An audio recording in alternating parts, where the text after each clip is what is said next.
అంటే అనొచ్చు, కానీ మీరు మా మాటలు మీరు ఎలా వచ్చారు? వాళ్ళ మాటలు ఏది మాట్లాడినా పర్లేదు దీనిగా అంటారు. ఇంకో ఒక్క విషయం సార్, ఇక్కడ చిరంజీవి గారు ఏమనలేదు.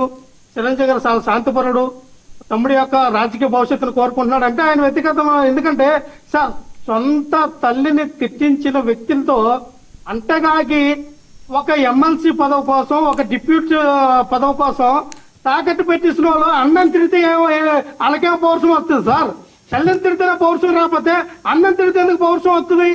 ఉప్పు కారాలు తినడం మానేశారు కదా పవన్ కళ్యాణ్ గారు, నాగేంద్ర బాబు గారు.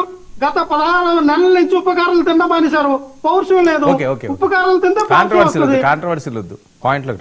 ఇది కాంట్రవర్సీ కాదు సార్. నేను ఎక్కడ తిట్లా, ఉప్పు కారం తినడం మానేశారు అన్నాను అంతే.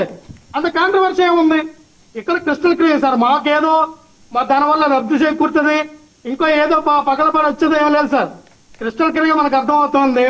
ఎందుకంటారు పేరుని అడిగారంటే, ప్రపంచం ఎటైపోయినా వాళ్ళకి విడిపోరని ఎందుకన్నారంటే, అయ్యా సింగిల్ గా పోటీ చేస్తే పవన్ కళ్యాణ్ గారు కనీసం ఆయన ఎమ్మెల్యే సీటు కూడా ఆయన గెలవలేని పరిస్థితి.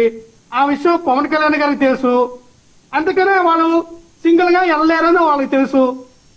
ఇంకో విషయం ఏంటంటే, ఈ రోజు 21 సీట్లు గెలుచుకున్నారు, మళ్ళీ 2019 రిపోర్ట్ అవుతుంది గ్యారంటీ అయిన విషయం పవన్ కళ్యాణ్ గారికి తెలుసు.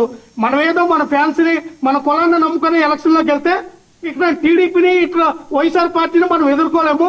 ఒక పక్క టీడీపీతో వెళ్తే కాస్త కూస్తో వాళ్ళకి వచ్చిన సీట్లో మనకు వస్తేనే వాళ్ళకు ఉన్నటువంటి రాజకీయ నీతి. ఇక్కడ టీడీపీకి ఏంటంటే వాళ్ళ పార్టీ పుట్టినప్పటి నుంచి ఇప్పటి వరకు కూడా సింగిల్ గా ఎప్పుడు పోటీ చేయాలా, పోటీ చేస్తే పార్టీ గెలవదు. ఆ విషయం వాళ్ళకి తెలుసు.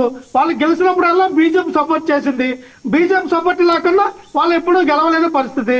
ఆ విషయం చంద్రబాబు నాయుడు గారికి తెలుసు, ఈ విషయం పవన్ కళ్యాణ్ గారికి తెలుసు. అందుకనే వాళ్ళు పొత్తు విడదీయలేరు. ఆ పొత్తులాగా ఉంటుంది. కానీ ఒకటి, 3 పార్టీలే కాదు, ఈసారి 10 పార్టీలు ఏకమైనా ఓడించగలిగే శక్తి జగన్మోహన్ రెడ్డి గారికి ఉంది, వైఎస్ఆర్ పార్టీ కార్యకర్తలు, శ్రేణులకు ఉంది, ప్రజలకు ఉంది. ఖచ్చితంగా వీళ్ళందరూ మూకుమ్మడికి వస్తేనే మజా, వాళ్ళందరూ వాళ్ళగే ఓడిస్తాం. గుర్తుపెట్టుకోండి, ఏవైతే మీరు 11 సీట్లు అన్నారో ఈ 11 సీట్లు రివర్స్ గా మీకు రాకపోతే బాధ్యత. ఈ రోజు డేట్ గుర్తుపెట్టుకోండి, అక్టోబర్ 1వ తారీఖు. ప్రసాద్ గారు కూడా నవ్వుతున్నారు మీరు అలా అంటేనే. ప్రసాద్ గారు పెద్దలు, ఆయన వయసు, ఆయన అనుభవం అంతా నా వయసు ఉండదు. ఆయన నవ్వినా తప్పు లేదు. ఆయన ఏ కాంటెక్స్ట్ లో నవ్వారో నాకు తెలియదు. ఆయన నాకు తెలిసిన మిథున్ రెడ్డి గారు, నాయుడు గారు 2 సంవత్సరాలు, చెద్దిరెడ్డి గారు